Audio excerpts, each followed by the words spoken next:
Olá, professora. Olá, colegas. Eu me chamo Matheus Márcio e estou num grupo composto por eu e mais outro colega, chamado Lucas Gomes. Vamos apresentar aqui o que foi solicitado pela professora, o PINTIM, sobre séries uniformes e sistemas de amortização.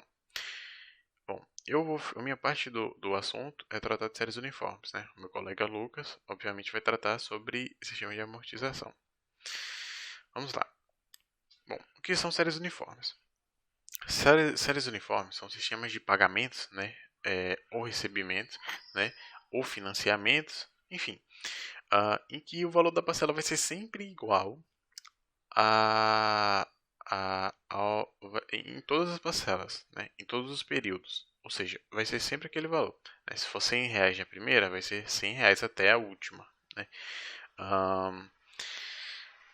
Existem os pagamentos finitos e infinitos, né? Os finitos são quando, por exemplo, você compra um tênis e divide em 5 vezes. Depois da quinta parcela, você não vai pagar mais, né? É finito.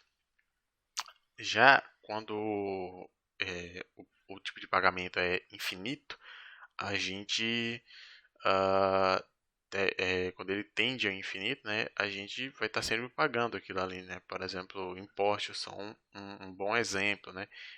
Dentre outros exemplos. Bom, aqui a gente tem um diagrama, né, que explica bem como funciona a, a, essa questão das séries uniformes. Né?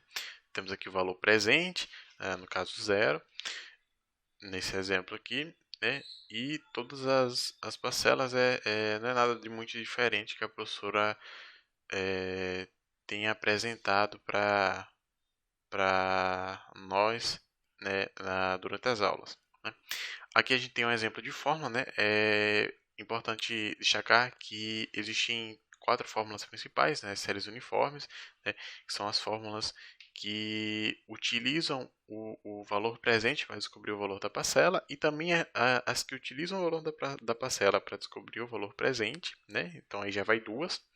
E tem as que utilizam o valor final para descobrir o valor da parcela. E também as que utilizam o valor da parcela para descobrir o valor final. Né? Aí já vai mais duas, que são as 4 formas. Existem alguns tipos de séries uniformes. Né?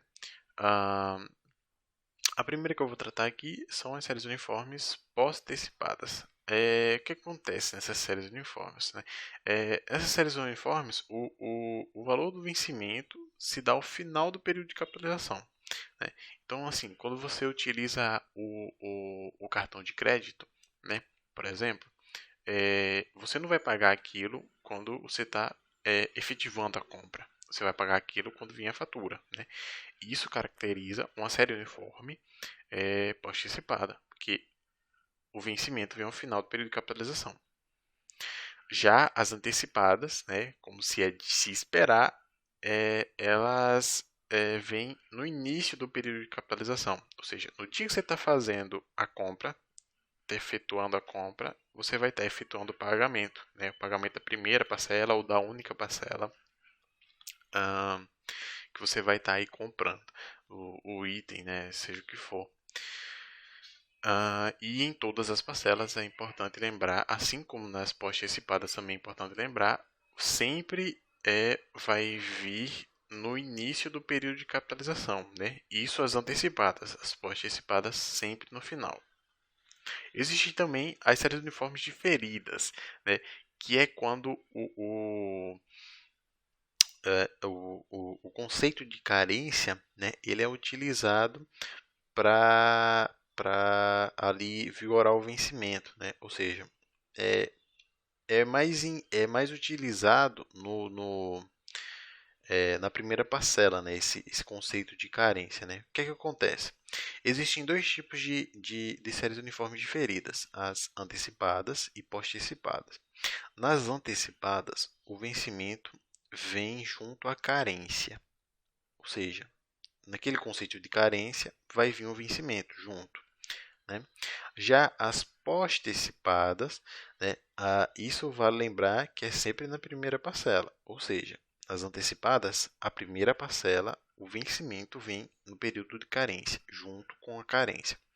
Já as postecipadas, a primeira parcela, o vencimento pode ir além do período de carência, né? Após o período de carência.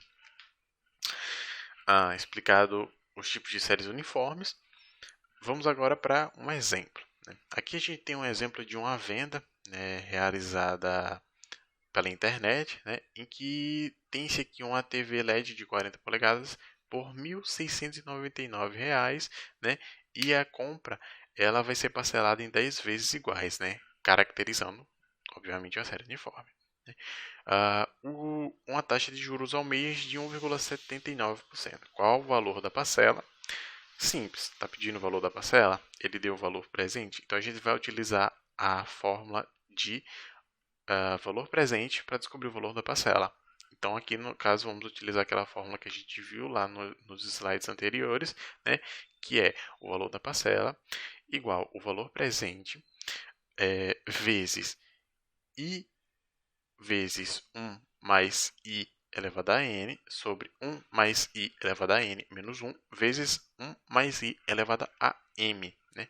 Substituindo aí os valores, a gente tem a conclusão, né, o valor final da parcela, né, de todas as parcelas vão ter esse valor final, claro, é uma série uniforme, de R$ 187,07.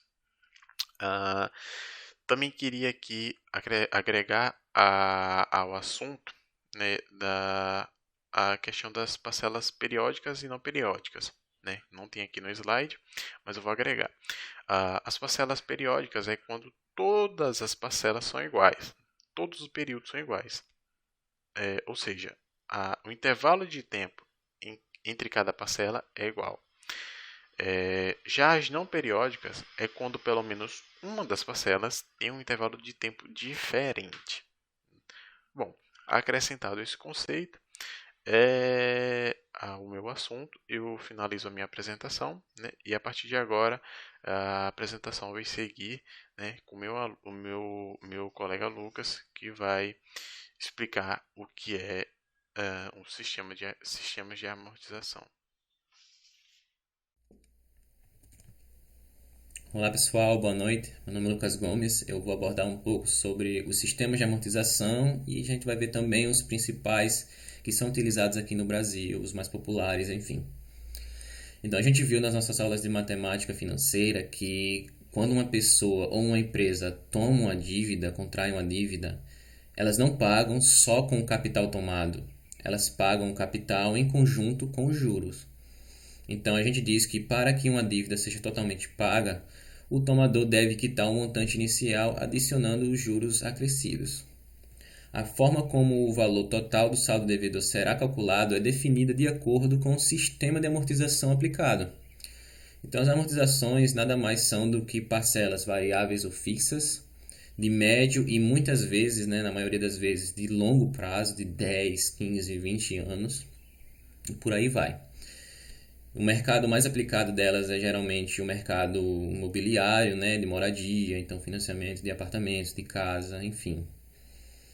Esses sistemas caracterizam como a dívida vai ser diminuída até chegar ao seu abatimento, né, até a liquidação da dívida. Então, quando a gente conhece esses sistemas de amortização, a gente tem uma noção melhor de que decisão tomar. Se a gente acha que tem uma circunstância melhor para qual sistema, se condiz com nossa realidade, com as nossas circunstâncias, enfim. Então, conhecendo esses sistemas nos ajuda bastante para tomar a decisão. Então, a gente vai ver agora 4 sistemas, 2 deles muito populares. O primeiro, a tabela Price. Então, na tabela Price, todas as prestações são iguais, já com juros embutidos. Então, essa é a principal característica da tabela Price. As prestações, né, os pagamentos, são todos iguais, têm o mesmo valor fixo durante os períodos, né, durante os meses, os anos, enfim. Nesse caso aqui dessa tabela, vemos aqui que o pagamento é sempre o mesmo, no período 1, 2, 3, 4 e 5. R$ 67.388,13. Outra característica da tabela Price, por exemplo, é que a amortização ela é crescente, ou seja, o abatimento da dívida sem os juros, né? Então, vemos aqui que começa com 55 mil e vai até 64 mil. Então, vai crescendo, né, com o passar do tempo. Outro sistema muito famoso é o SAC, né? O sistema de amortização constante. Se no Price o preço de pagamento é constante, no SAC a amortização, o abatimento da dívida sem os juros é constante. Então vemos aqui a amortização tem o mesmo valor, 60 mil em todos os períodos. O que diferencia o SAC também do Price é que o pagamento ele ocorre de forma diferente. No Price a gente viu que ele é constante, né? Tem um númerozinho fixo lá, determinado. Já no SAC não. No SAC ele vai diminuindo com o tempo. Então, em comparação com o Price, o SAC no começo ele tem as parcelas um pouco maiores, mas vão diminuindo e no final vai ter parcelas um pouco menores. Então, dependendo das suas condições, né, você pode optar por um ou por outro, naquele que mais se adequa à sua condição, às suas circunstâncias, enfim. Outros dois mais importantes são o sistema americano, que é um pouquinho diferente, e o outro que a gente vai ver já já. O americano, apenas os juros, né, são pagos durante o período. E no fim do prazo, para a quitação da dívida, o principal é finalmente amortizado. Então, no americano, diferente do saque do Price, a gente só vai pagar os juros. A amortização só vai ser paga no final do prazo, no final do período. Então, vemos aqui na tabela, mais uma vez, que a amortização, tem nada aqui, do período 1 ao 4, nada. A gente só vai pagar só os juros. Só no final que a gente vai pagar a amortização, o valor todinho da amortização. Muito parecido com isso é o pagamento único, que determina que a amortização será realizada somente ao fim do prazo determinado, em uma única parcela. Então, se no sistema americano a gente só paga os juros, no pagamento único nem isso, a gente só deixa para pagar tudo de uma vez no último período, no último momento do prazo. Então, vemos aqui que o pagamento é zero em tudo, não tem nada.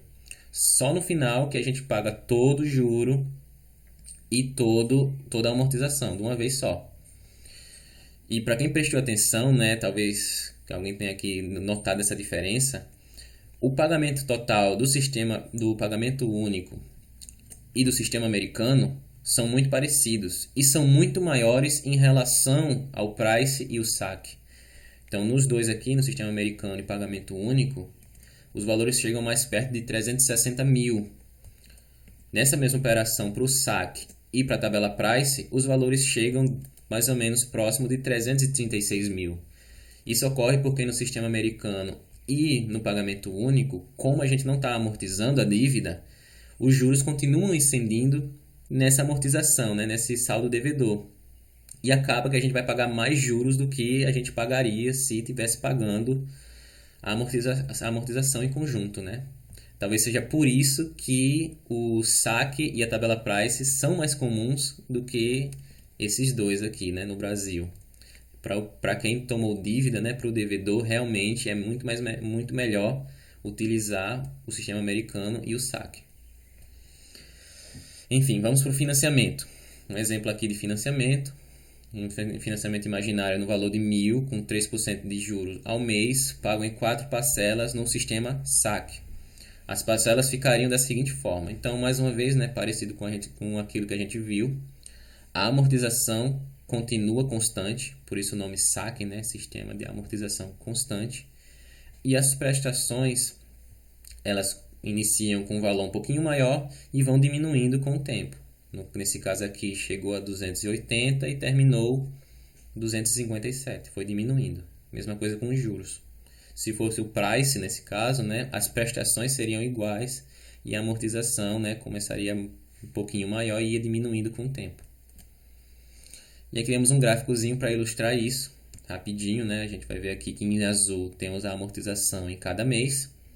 Veja que tem uma linha reta aqui, né, que não muda, o valor é constante, fixo. E os juros eles vão diminuindo de maneira linear. Então, no primeiro mês eles são um pouquinho maior e com o passar do tempo eles vão diminuindo. Então, mais uma vez, né, dependendo da sua situação financeira, das suas condições, do momento do mercado, talvez seja mais interessante optar por um sistema do que por outro. Talvez seja mais interessante optar pelo Price. Então, isso é muito importante a gente saber, a gente conhecer cada sistema, né, cada detalhe dele, deles para que a gente possa escolher o melhor e a gente não pague juros a mais, né, que a gente não quer. Enfim, esse foi o trabalho, eu espero que vocês tenham entendido, que eu não tinha falado rápido demais, é por causa do tempo, né, a gente tem que correr contra o tempo. Enfim, qualquer dúvida, falar com a gente durante a aula, ok? Tchau, tchau.